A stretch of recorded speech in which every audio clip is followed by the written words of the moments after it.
Saudara yang diberkati Tuhan, salam, salam. Nah, sebenarnya di gereja Geisha, dikenal di luar negeri sebagai Assemblies of God, atau gereja-gereja yang disebut gereja-gereja beraliran karismatik Pentakosta, sebenarnya biasanya tiap tahun begini ini kami adakan apa yang disebut ibadah memperingati hari pencurahan Roh Kudus. Sebab 40 hari Yesus bangkit menunjukkan diri kepada para murid, maka setelah itu dia berkata, tunggu di Yerusalem sambil menantikan janji Bapa. Jadi biasanya gereja ini punya jadwal ibadah 10 hari. Namun karena COVID saya membatasi, tetapi akhirnya saya sadar bahwa 2 minggu ini saya akan bicara tentang Roh Kudus. Karena itu saya akan bicara tema sore hari ini, pentingnya atau peranan Roh Kudus bagi kita, bagi orang percaya, bagi gereja. Jadi kita akan bicara tentang Roh Kudus dan peranan Roh Kudus. Saya mau supaya saudara paham apa yang dimaksudkan dengan peran Roh Kudus. Sebab Roh Kudus sangat berperan penting di dalam gereja Tuhan. Gereja ini mempercayai apa yang disebut dengan karunia Roh Kudus atau baptisan Roh Kudus. Saya tidak akan jelaskan itu, tapi saya mau saudara perhatikan peran Roh Kudus. Sehingga gereja ini banyak kali berdoa di hari Jumat supaya ada peran Roh Kudus di pelayanan kita. Sebab tanpa peran Roh Kudus, nanti kita lihat apa yang terjadi tanpa peran Roh Kudus. Mari kita baca dulu Kisah Rasul. Yang ini bukan pentingnya kuasa Roh Kudus, tapi peranan Roh Kudus atau peran Roh Kudus bagi kita orang percaya. Saudara, Kisah Para Rasul 1 ayat 8, saudara lihat ini. Tapi kamu akan menerima kuasa kalau Roh Kudus turun ke atas kamu, dan kamu akan menjadi saksi-saksiku di mana? Di Yerusalem dan di seluruh Yudea dan Samaria sampai ke mana? Ujung bumi. Tadi pagi saya menjelaskan bagaimana janji Bapa, yaitu Roh Kudus yang akan diberikan kepada gerejanya, umatnya. Dan saya membahas tentang bagaimana supaya janji Bapa itu, yaitu Roh Kudus, kita terima. Dan tadi pagi saya menjelaskan 3 poin mengenai bagaimana supaya janji Bapa, yaitu janji Roh Kudus itu bisa tergenapi. Satu diantaranya adalah berdoa, saudara. Yang kedua, taat. Pada waktu Yesus berkata, jangan kemana-mana, tunggu di Yerusalem. Aku akan mencurahkan Roh Kudusku. Nah, lalu para murid tunggu, itu bicara ketaatan. Jadi tadi pagi saya membahas 3 hal tadi pagi. Kalau saudara masih ingat tadi pagi, taat, berdoa, dan sabar. Saudara-saudara, kita bilang mereka menanti selama berapa? 10 hari.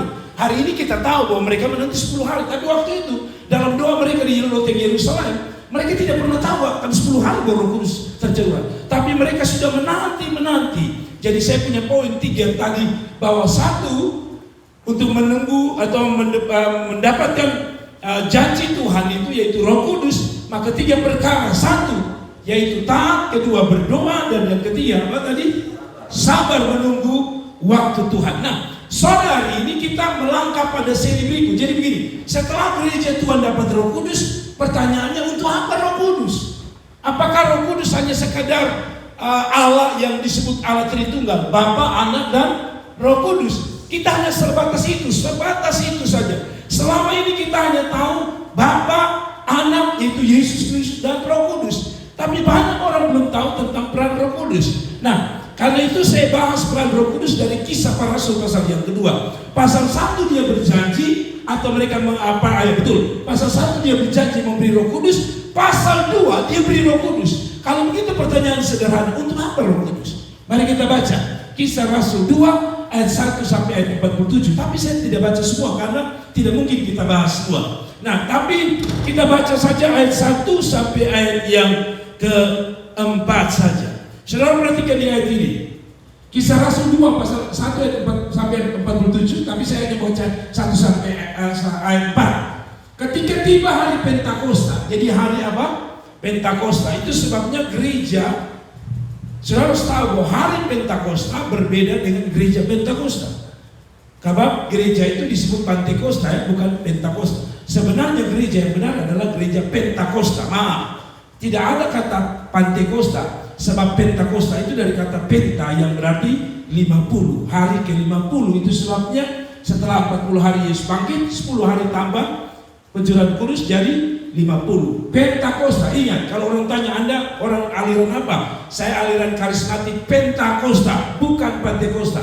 Coba bilang Pentakosta. Jadi kita Pentakosta, tidak ada kata Pantekosta. Sudah lihat ini. Lalu tiba-tiba turunlah dari langit suatu bunyi seperti tiupan angin keras yang memenuhi seluruh rumah di mana mereka duduk. Lalu ayat yang ketiga, dan tampaklah kepada mereka apa? Lidah-lidah seperti lampu yang bertebaran dan hingga pada mereka masing-masing. Ayat keempat, maka apa? Penuhlah mereka dengan apa? Roh Kudus. Lalu mereka mulai berkata-kata dalam bahasa-bahasa lain seperti yang diberikan oleh Roh itu kepada mereka untuk mengatakannya. Jadi akhirnya mereka mendapatkan janji Bapa itu, yaitu Roh Kudus. Pertanyaannya, untuk apa Roh Kudus diberikan? Apakah Roh Kudus hanya sekedar turun? Nah, mari sebelum saya bahas tentang peran Roh Kudus, kita lihat dulu apa itu Roh Kudus. Saudara lihat ini, Roh Kudus itu berasal dari kata Ibrani Ruach HaKodes. Bilang Ruach HaKodes. Ruach HaKodes. HaKodes itu kudus. Ruach itu artinya angin, roh. Saudara-saudara, namun kadang orang salah mengerti mengenai arti Roh Kudus. Roh Kudus hanya dianggap sebagai kuasa. Memang betul Roh Kudus juga punya kuasa, tapi Roh Kudus tidak semata kuasa. Dengar baik-baik, Roh Kudus tidak semata kuasa. Roh Kudus itu adalah pribadi. Nah, ada agama saudara kita, agama Muslim menganggap Roh Kudus di dalam Alkitab itu adalah malaikat Jibril. Ya, malaikat Jibril dari mana? Ini roh. Saudara, kalau yang namanya malaikat itu nampak atau tidak nampak? Malaikat itu nampak kan? Kalau roh nampak tidak? Kalau begitu Roh Kudus bukan malaikat Jibril. Sebab ini roh. Roh artinya tidak kelihatan. Jadi kalau orang bilang itu malaikat Jibril, salah besar. Sebab ini Roh Kudus, gitu. Roh Kudus itu identik dengan pribadi. Pribadi yang dimaksudkan adalah pribadi ketiga dari Allah kita. Allah Bapa, Anak, dan Roh Kudus. Jadi Roh Kudus itu pribadi ketiga. Nah, saya tidak akan bahas di situ. Saya langsung saja pada peran Roh Kudus. Dari catatan ini dari Kisah Para Rasul pasal 2, setelah mereka dipenuhi oleh Roh Kudus, apa yang terjadi? Apa yang Roh Kudus kerjakan bagi orang-orang ini, saudara? Langsung saja pada poin pertama. Pertama, Roh Kudus memiliki peran untuk memampukan kita menjangkau jiwa-jiwa di seluruh dunia dengan cara ajaib dan kreatif. Saudara dengar baik. Roh Kudus berperan untuk memampukan kita untuk apa? Menjangkau jiwa-jiwa di seluruh dunia dengan cara yang ajaib. Dan saya pakai kata ini, dengan cara ajaib dan apa?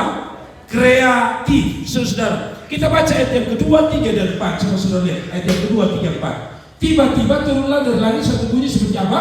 Angin keras yang memenuhi seluruh rumah di mana mereka duduk, dan tampaklah kepada mereka lidah-lidah seperti nyala api. Ini bicara tentang pekerjaan Roh Kudus yang bertebaran dan hingga pada mereka masing-masing. Maka penuhlah mereka dengan Roh Kudus, lalu mereka mulai apa? Berkata-kata dalam bahasa-bahasa lain seperti yang diberikan oleh Roh itu kepada mereka untuk mengatakannya. Pertanyaannya, ini karunia bahasa Roh ini untuk siapa? Mari kita baca ayat 6. Ayat 6. Saudara, ketika turun bunyi itu berkerumunlah orang banyak. Mereka bingung karena mereka masing-masing mendengar rasul-rasul itu berkata dalam bahasa mereka sendiri. Jadi orang-orang yang ada di Loteng Yerusalem itu dengar, loh, mereka kan orang Galilea. Bagaimana mungkin mereka berbahasa-bahasa kita? Ini luar biasa. Ini pekerjaan Roh Kudus. Nah, saudara lihat ini ayat 7. Mereka semua apa? Tercengang-cengang dan heran. Lalu berkata, bukankah mereka semua yang berkata-kata itu orang Galilea? Bagaimana mungkin kita masing-masing mendengar mereka berkata-kata dalam bahasa kita sendiri, yaitu bahasa yang kita pakai di negeri asal kita.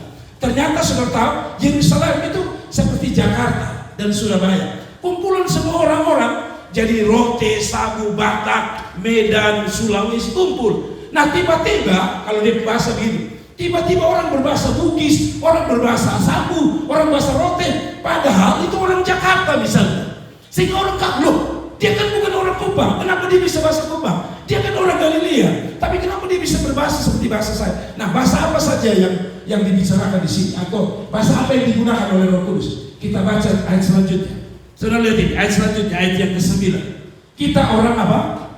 Partia, lalu Media, Elam, Mesopotamia, Yudea, Kapadokia, Pontus, Asia, Frigia, Pamfilia, Mesir ada di situ. Lalu dan daerah-daerah Libya yang berdekatan dengan Kirene, pendatang-pendatang dari Roma, baik orang Yahudi maupun penganut agama Yahudi, orang Kreta. Ada apa? Orang siapa? Orang Arab. Sudah lihat, orang Arab. Jadi kalau hari ini ada orang mengatakan jangan menggunakan bahasa Arab, saya mau bilang sama saudara, dia salah. Maaf, Islam baru lahir tahun berapa? Bahasa Arab ketika Roh Kudus dicurahkan sudah keluar bahasa Arabnya. Jadi orang kalau mau klaim bahwa bahasa Arab itu milik satu agama, salah besar. Roh Kudus sudah mulai bicara pakai bahasa Arab. Sudah ini, dan kita mendengar mereka berkata-kata dalam bahasa kita sendiri tentang apa? Perbuatan-perbuatan besar yang dilakukan Allah. Jadi lihat ini, betapa kreatifnya Tuhan. Tuhan tahu bahwa si pembicara, pengkhotbah tidak bisa bicara. Lalu Roh Kudus pakai dengan bahasa-bahasa orang itu. Bukankah ini kreatif yang luar biasa? Ada amin. Seorang pendeta, Stephen Tong, pernah KKR di satu negara, saya lupa negara apa. Jadi dia berbahasa Inggris. Saya lupa negara apa. Pokoknya negara di mana dia sendiri tidak bisa bahasa Inggris. Lalu dia berbahasa Inggris. Ketika dia di bahasa Inggris, dia diterjemahkan oleh penerjemah. Tapi waktu dia diterjemahkan oleh penerjemah hari pertama, hari kedua, rupanya penerjemah itu telah ditangkap Partai Komunis. Jika hari kedua mereka khotbah di bawah tanah istilahnya, lalu dia tidak tahu penerjemahnya. Lalu tapi dia khotbah bahasa Inggris. Dan ketika dia habis selesai, negara di mana siapa namanya? Stephen Tong khotbah berkata, Pak Pendeta tahu dari Pak Pendeta bisa berbahasa kami, lebih baik hari pertama Bapak, karena Bapak punya terjemahan kepada bahasa kami sangat sempurna. Saudara lihat, Roh Kudus sangat kreatif. Ada amin. Saya ajak saudara dalam pelayanan, kita harus andalkan Roh Kudus. Kenapa kita harus andalkan Roh Kudus? Supaya Tuhan kasih kita kreativitas. Amin. Di gereja ini makanya kami tidak selalu misalnya ibadah saja. Saya bersyukur saya punya anak-anak muda yang kreatif, dan saya berharap Anda terus andalkan Roh Kudus. Misalnya di sini kadang-kadang tidak selalu harus khotbah, ada waktu game, tapi game itu tentu mengarah pada kebenaran firman Tuhan ya. Ya, jadi saudara ada kreativitas yang Tuhan beri. Jadi Roh Kudus beri kita apa? Kreativitas. Saudara-saudara, saya kebetulan di samping saya khotbah, saya masukkan setiap khotbah saya di YouTube. Dan ada orang-orang yang sinis bilang saya mau terkenal lah, saya mau ikut-ikut orang terkenal lah, ya. Jadi satu waktu jujur video saya tidak terlalu dilihat orang, tapi saya juga rindu memberkati dengan video-video saya. Lalu satu waktu Tuhan kasih saya ide kreativitas. Saya bilang Tuhan kasih saya kreativitas supaya saya bisa orang lain, orang beragama lain bisa lihat video saya. Saudara, caranya apa? Baru-baru ketika Seroja, saya syuting Serojanya, maksudnya dampak Serojanya. Jadi waktu saya syuting dampak Serojanya, apa yang terjadi? View dari YouTube saya sedikit naik. Kok saya renung kenapa khotbah saya tidak terlalu view-nya banyak? Kenapa justru Seroja lebih banyak? Saya sekarang ada angkat mengenai misalnya tempat-tempat wisata di Kota Kupang dan sangat. Kemarin saya baru buat video, baru satu video kemarin sekitar jam 10 pagi saya syuting di Talos. Hari ini sudah hampir 5.000 view. Cepat sekali. Tapi Tuhan kasih saya gini, itu caraku. Kenapa? Karena kalau agama lain lihat pendeta Jerry Adi, mereka harus tahu ini Kristen. Mereka tidak akan mau lihat khotbah saya. Tapi Tuhan kasih saya kesempatan itu untuk apa? Ketika mereka lihat danau, besok mereka ketemu itu air di Kolua. Mereka buka lagi nanti saudara dapat Sikumana, air di Sikumana. Tapi karena linknya tersambung, maka mereka akan menemukan khotbah saya yang lain di situ. Saya mulai merenung, Tuhan itu baik. Bayangkan, Seroja Tuhan bisa pakai untuk menyeberangkan sebuah kebenaran.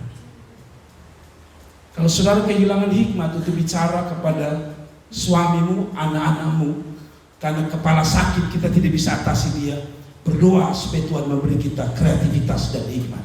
Ada amin. Pelayanan kita butuh kreativitas, khusus orang-orang muda. Kreativitas. Saudara-saudara tahu, sekarang ini zaman internet. Orang menggunakan WA untuk berbisnis, orang menggunakan WhatsApp, orang menggunakan apa? Twitter, orang menggunakan apa lagi? Yang lagi jadi trennya orang muda. Apa nih? Ya? Instagram. Nah, buat apa kalau Instagram hanya selfie? 2 jari, sebentar 4 jari, sebentar lipstik tebal, sebentar tipis. Itu penting, tetapi pakai itu untuk pekerjaan Tuhan. Ada amin? Ada amin?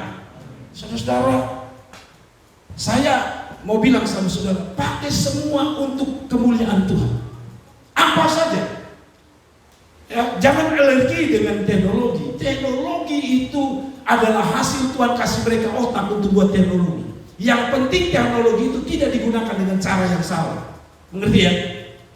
Contoh, saya kasih naik khotbah di YouTube, kan penting. Tapi orang juga kasih naik gambar-gambar porno, video-video porno. Itu kan jahat namanya. Kita tidak seperti mereka. Kita menggunakan semuanya untuk melayani Tuhan. LCD ini juga kreatif. Dulu kalau saudara dengar khotbah di zaman-zaman orang tua, saudaranya lihat saja begini. Dia omong firman di mana bingung, tidak tahu di mana. Sekarang saudara lihat ada tertulis Kisah Para Rasul 26. Bunyinya apa? Ini. Nanti ada kadang-kadang orang kasih gambar dan sebagainya. Karena itu jangan alergi dengan apapun, tapi berdoa supaya Tuhan kasih kita kreativitas. Amin. Bangsa-bangsa. Nah, itu sebabnya saya dorong saudara. Itu sebabnya saya dorong saudara. Ini ya. Saya mau bilang saudara, itu sebabnya kreativitas penting. Khusus kalau saudara lihat tadi apa? Dia kasih kreativitas apa? Berbahasa. Saya jujur, saya paksa anak-anak saya untuk belajar bahasa Inggris. Sebab bapaknya hanya tahu bahasa roti sabu timur. Esa. Lemi. Telur. Hanya itu. Anak-anak harus lebih. Kenapa? Karena dengan berbahasa kita bisa menjangkau banyak orang. Saudara bisa bayangkan saat ini saya lihat banyak orang, maaf misalnya orang bisa berbahasa Inggris, orang bisa bahasa Cina atau orang bahasa Mandarin, tapi jarang-jarang orang Kristen mau belajar bahasa Arab. Tapi kalau kita bisa menyeberangkan itu, maka itu sesuatu yang sangat luar biasa. Amin. Amin. Tuhan mau kita kreativitas, dan itu hanya bisa dikerjakan kalau Roh Kudus yang menuntut saudara. Hasil ciptaan langit dan bumi ini kreativitasnya Tuhan, dan diantaranya ada Roh Kudus, betul ya? Itu seperti Alkitab bilang dalam kitab Kejadian, marilah kita menjadikan. Kata kita itu jamak. Jamak itu artinya ada Tritunggal di perjanjian lama, Bapa, Anak dan Roh Kudus yang bikin ini langit dan bumi. Bayangkan kalau dia tidak ada kreativitas, Allah tidak ada kreativitas, apa yang terjadi? Semua pohon, semua warna kuning-kuning semua, biru-biru semua, mungkin saja. Tapi Tuhan bikin hijau, lalu gunungnya berwarna sedikit lain, langit agak lain, ya, laut juga warnanya agak lain, sehingga kita lihat sebuah keindahan. Saya mau bilang sama saudara, berdoa supaya Tuhan kasih kita kreativitas. Berdoa.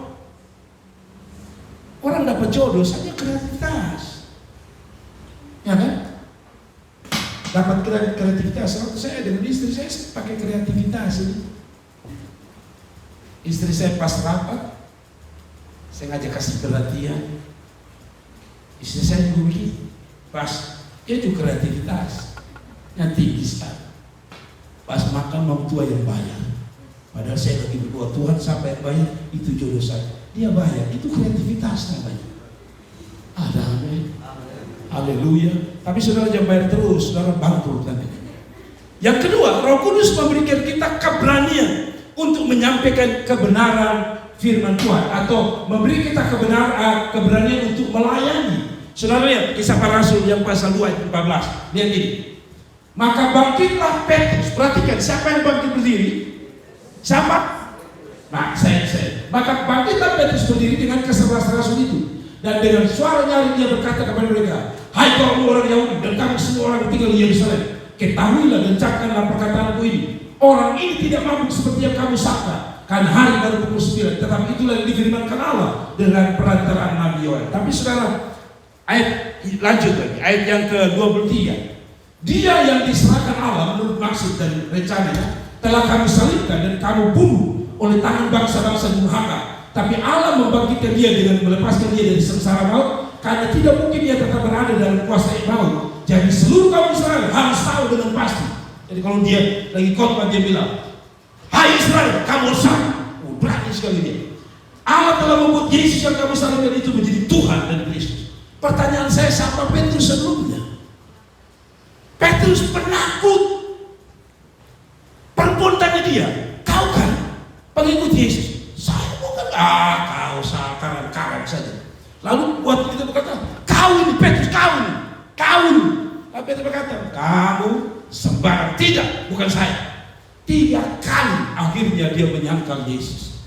Tapi setelah itu, kenapa dia takut? Karena orang Yahudi akan membunuh Yesus. Itu berarti pengikut sekalipun mereka akan bunuh.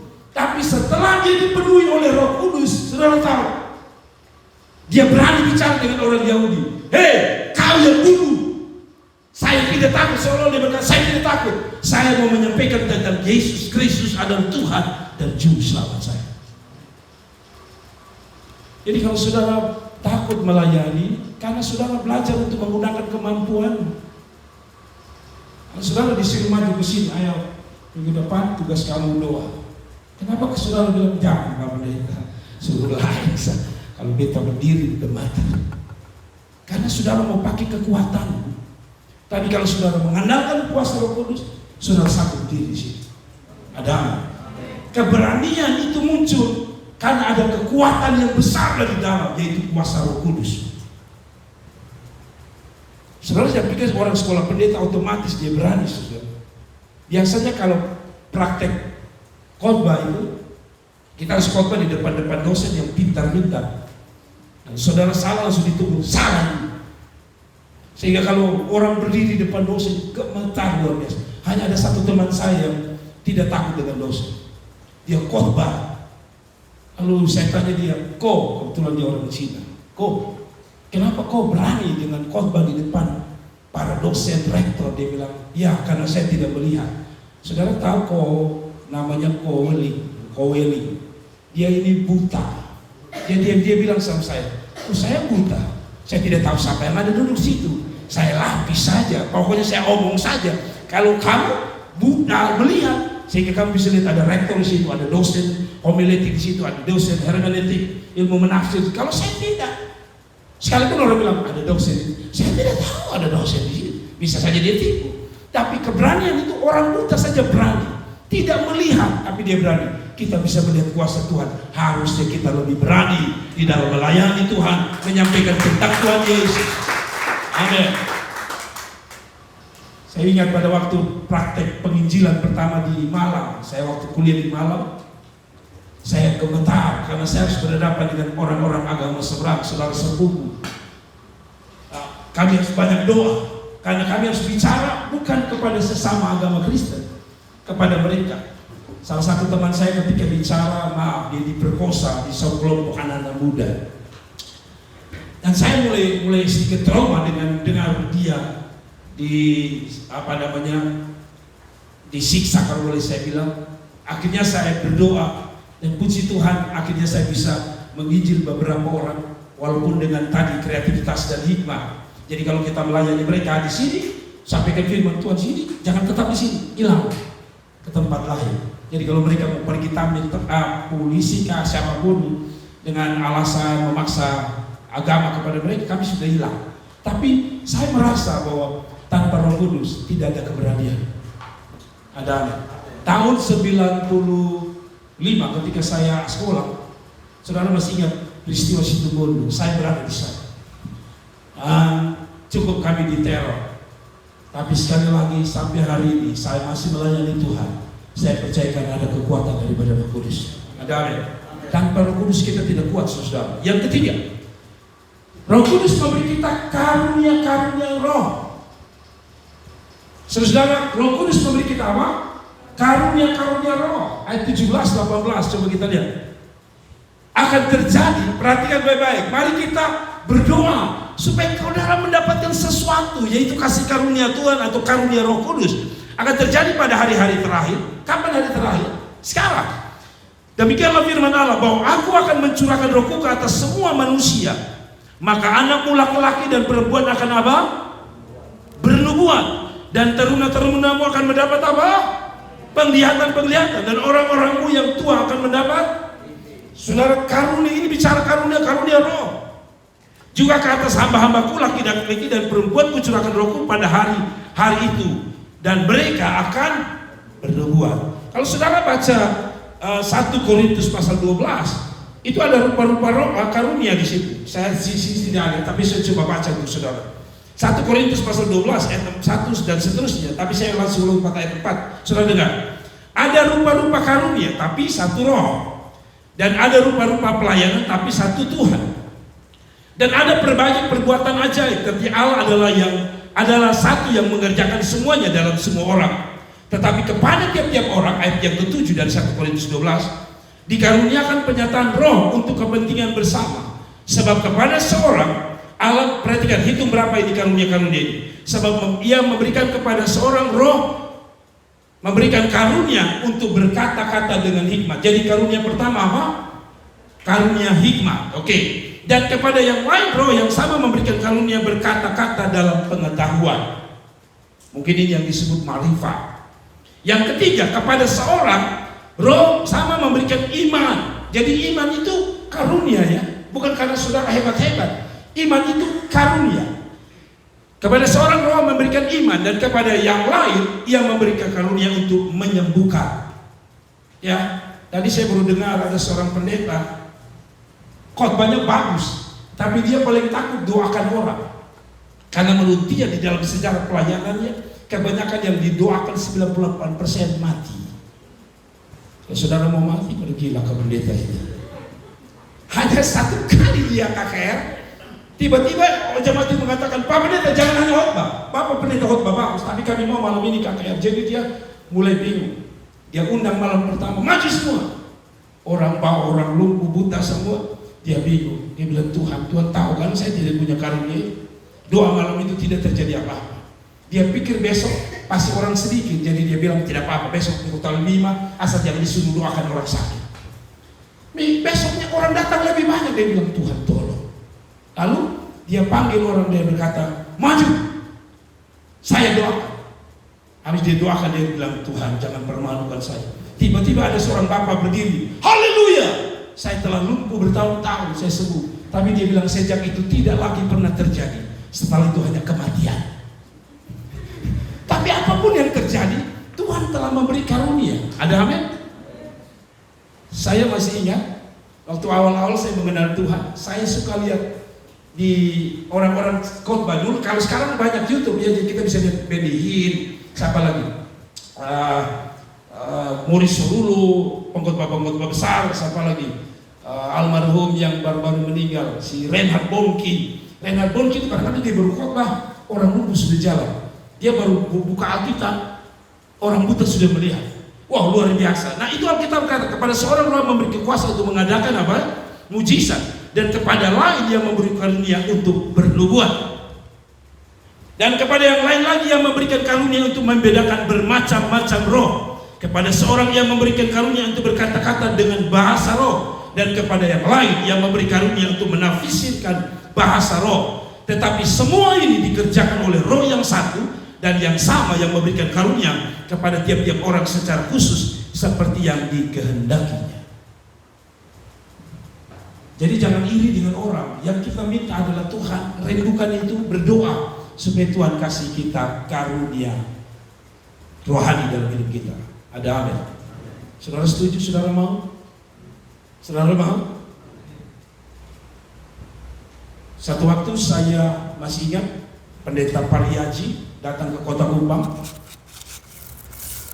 Lalu dia bilang kepada kita, doakan, bantu saya. Wah, saya pikir saya masih baru lulus SMA, doakan orang bagaimana?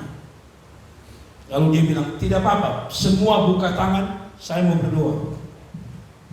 Kebetulan saya dengan pendeta saya, teman pendeta saya sekarang sudah di Jakarta. kami turun. Jadi saya berharap kami doakan itu orang sakit kepala.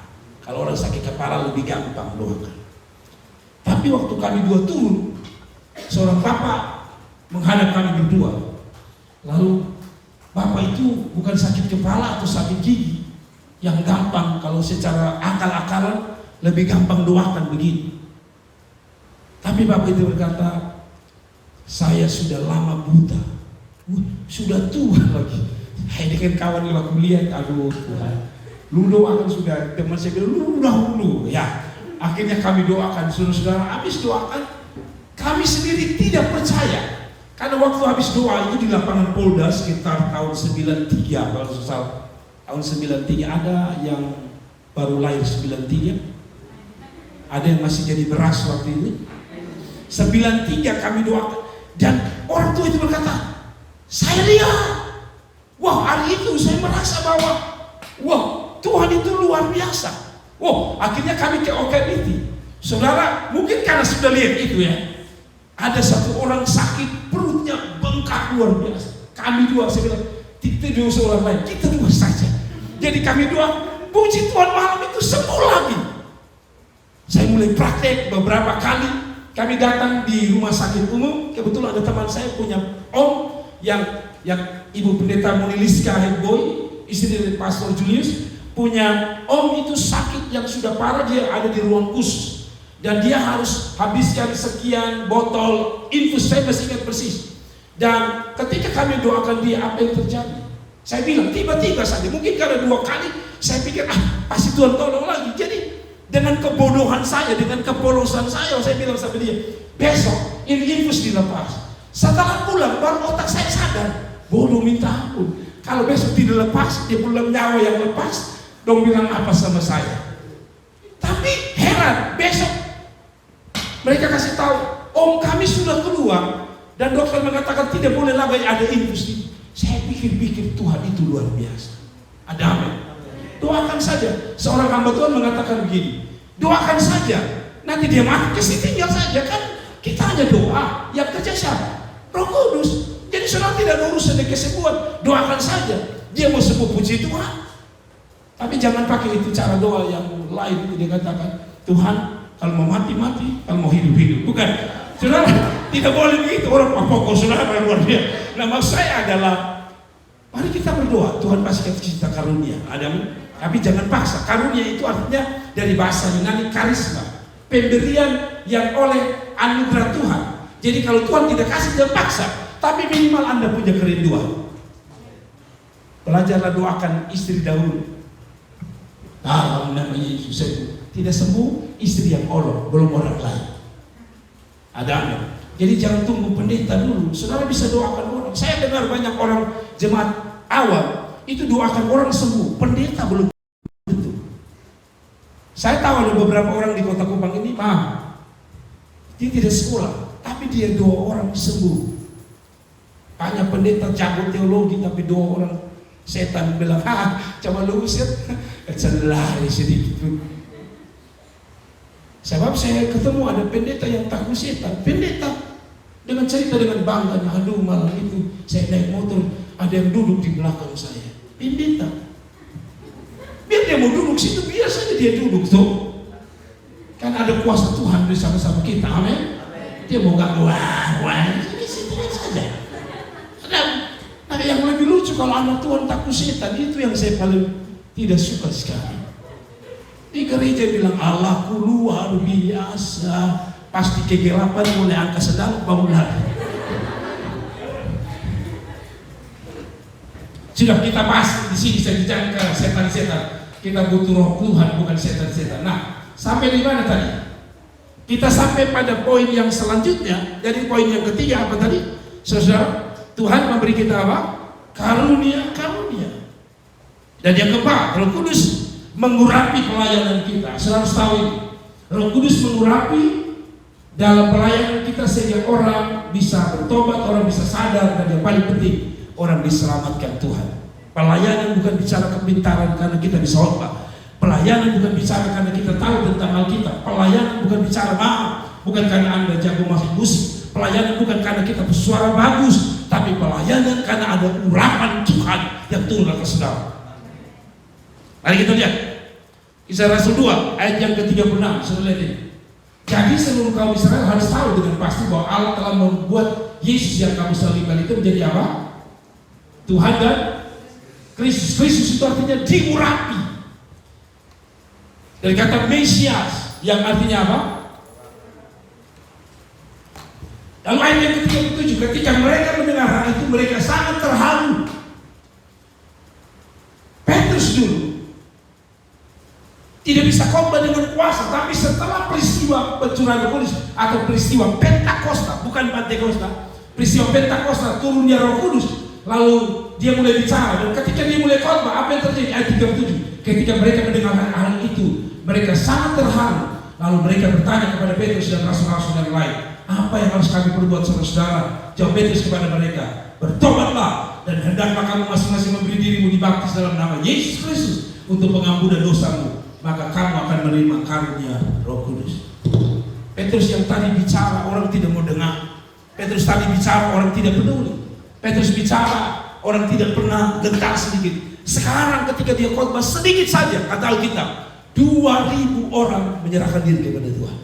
Siapa yang mengerjakannya? Apakah Petrus? No. Apakah karunia dia jago bicara? No. Apakah karena dia hebat? No. Apakah dia orang yang sekolah teologi hebat? No. Kalau begitu apa yang membuat orang akhirnya sadar, bertobat, diselamatkan? Karena pekerjaan Roh Kudus. Ingat, gereja ini butuh orang-orang berkarunia atau bertalenta. Saya senang kalau saudara pintar nyanyi, pintar musik, ya, pintar berbicara, saya senang. Tapi kalau hanya sampai di situ, kita tidak bisa membawa orang, kecuali ada kuasa Roh Kudus yang mengurapi saudara dan saya. Amin. Makanya kenapa kita bikin doa Jumat untuk doa pelayanan minggu, karena kita sadar kita bergantung penuh kepada Tuhan. Saudara akan rasa kita bisa main tamburin biasa, tapi kalau saudara main tamburin dengan saudara berdoa sungguh-sungguh di kaki Tuhan, itu hasilnya akan beda. Saudara bisa nyanyi tanpa doa, tapi kalau saudara doa sungguh-sungguh, orang akan mengalami sesuatu yang tidak pernah mungkin orang alami. Orang akan berkata, wow, dia nyanyi biasa, tapi saya rasa hadirat Tuhan. Mengerti ya? Gereja ini berdasarkan pada satu kata, pengurapan. Pengurapan itu datang dari mana? Dari Roh Kudus. Roh Kudus datang dari mana? Dari doa. Tadi pagi saya bilang, salah satunya adalah dari doa. Saudara melayani, saya ajak saudara. Saya bersyukur ada beberapa orang yang saya tahu, kalau mereka mau naik ke mimbar ini, mereka ambil doa dan puasa. Saya beri jempol untuk saudara. Kenapa? Karena tanpa Roh Kudus, tanpa kekuatan dari Allah, pelayanan kita jadi mati. Ada amin? Ada amin? Jadi Roh Kudus memberi kita kesanggupan, keberanian, kemampuan untuk bisa melayani dengan luar biasa. Kisah Rasul pasal 2 ayat 40, suruh lihat ini. Kita akan selesai. Dan dengan banyak perkataan lain lagi, ia memberikan kesaksian yang sungguh-sungguh, dan dia mengecam dan menasihati mereka, katanya, berilah dirimu diselamatkan dari angkatan yang jahat ini. Saudara tidak bisa mengubah anakmu.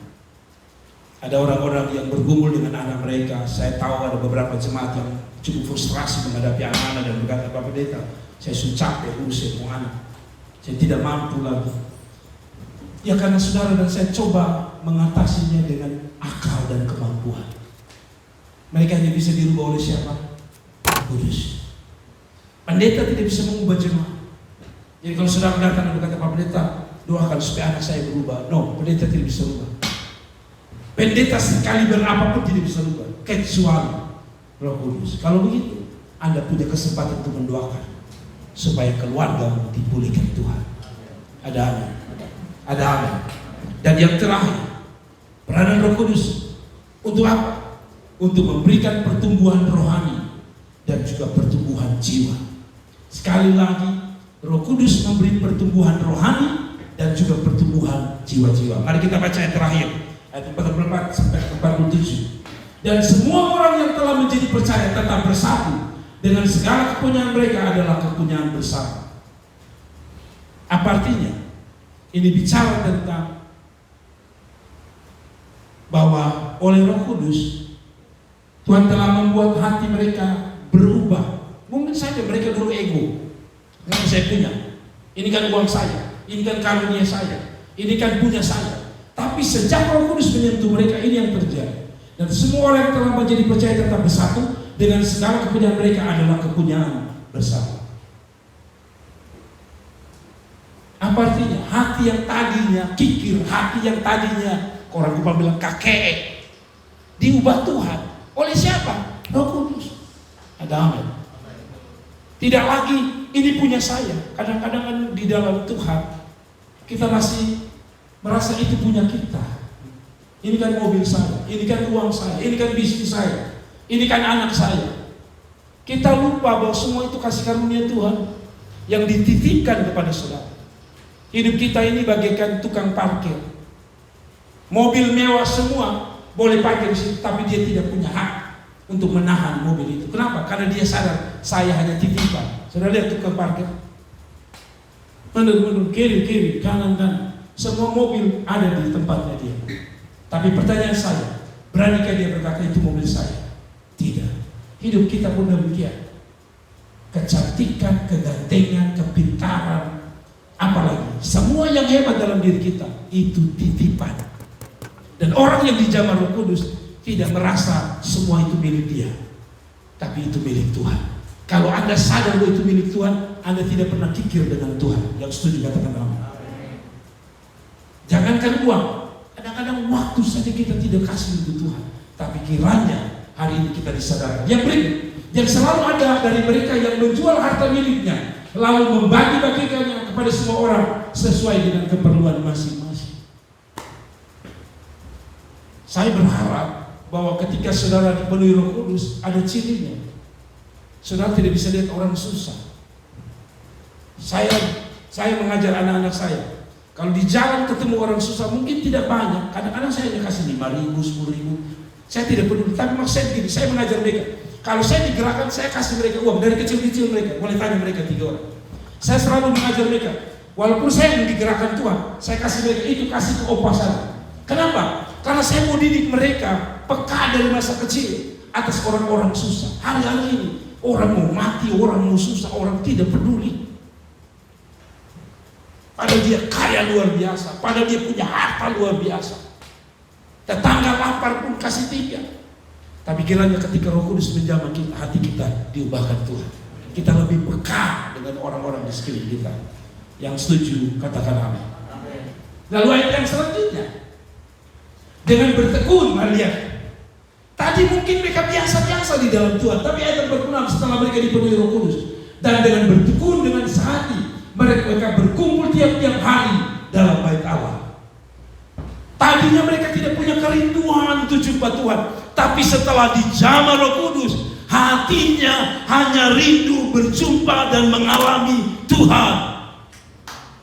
Hidup ini bukan bicara kaya dan miskin, bukan bicara sukses atau gagal. Hidup ini bicara tentang kerinduanmu dekat dengan Tuhan. Orang yang dipenuhi Roh Kudus akan selalu merindukan hadirat Allah. Ada amin.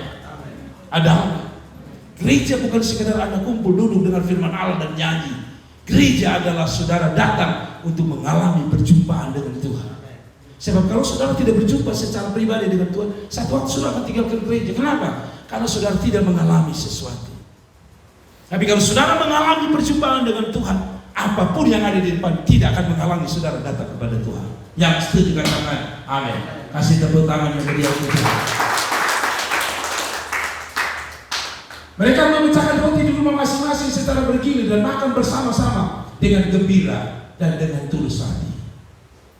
Ada tahu makan sama-sama, ada jagung makan sama-sama, ada pizza makan sendiri-sendiri. Nah, bukan. Ayat 47 sambil memuji Allah dan mereka disukai semua orang dan tiap-tiap hari. Perhatikan ayat ini, bukan hanya pertumbuhan. Kalau yang tadi bicara tentang pertumbuhan rohani yang luar biasa, betul ya? Tapi ayat 47 lain. Sambil memuji Allah. Tadi saya mendengar seorang hamba Tuhan mengatakan, orang yang dipenuhi Roh Kudus, dia akan suka untuk memuji Tuhan. Amin. Orang yang dipenuhi Roh Kudus, dia akan suka memuji Tuhan. Tapi orang yang tidak dipenuhi Roh Kudus akan suka memuji anak-anaknya orang lain. Mengerti tidak? Orang perempuan yang nona lihat, shh, cantik, godain gua dong. Dia hanya tahu memuji orang tuanya, tidak tahu memuji Tuhan. Tidak ada kata amin. Sambil memuji Allah, dan mereka disukai semua orang, dan tiap-tiap hari, saya suka kata ini, dan tiap-tiap hari Tuhan menambah jumlah mereka dengan orang-orang yang diselamatkan Tuhan. Saya bersyukur hari-hari ini Pak Daud. Biasanya sore itu Pak Daud, saya istri singer song leader. Sampai saya harus tutup kebaktian kami tahun lalu karena saya frustrasi. Orang-orang yang sama saja, wajah yang sama saja. Mereka lihat saya, jadi Randi lagi. Saya juga bilang, Randi lagi. Tapi hari ini sore sudah berapa minggu Tuhan hantar. Saya percaya karena ada orang-orang yang berdoa. Doa bekerja. Ada amin. Gereja bukan karena pendeta pintar khotbah. Gereja bukan karena ada orang yang hebat di gereja ini, tapi karena ada kita yang mengandalkan Roh Kudus. Katakan amin. Kalau mau pemuda, pengurus pemuda dengar. Kalau mau setiap minggu ada banyak orang datang kepada Tuhan, andalkan Roh Kudus. Caranya berdoa banyak supaya Tuhan pakai saudara-saudara sekalian. Amin. Yang terakhir, ayat yang ke-46. Sudah kan kita sudah baca. Baca belum tadi? Kalau begitu kita habis. Kakak dong, nggak apa-apa aku. Kita sudah selesai. Intinya adalah begini. Peran Roh Kudus penting. Kalau begitu, mari kita berdoa supaya gereja ini bukan hanya dipimpin oleh orang-orang yang berkarunia, tapi yang paling penting Roh Allah bekerja di tengah-tengah kita. Kalau Roh Allah bekerja, rumah tangga pasti ditolong Tuhan, anak-anakmu ditolong Tuhan, hidupmu ditolong Tuhan, bisnismu ditolong Tuhan, pekerjaanmu ditolong Tuhan, segala sesuatu ada penyertaan Tuhan. Amin. Kita bangkit berdiri, kita beri tepuk tangan.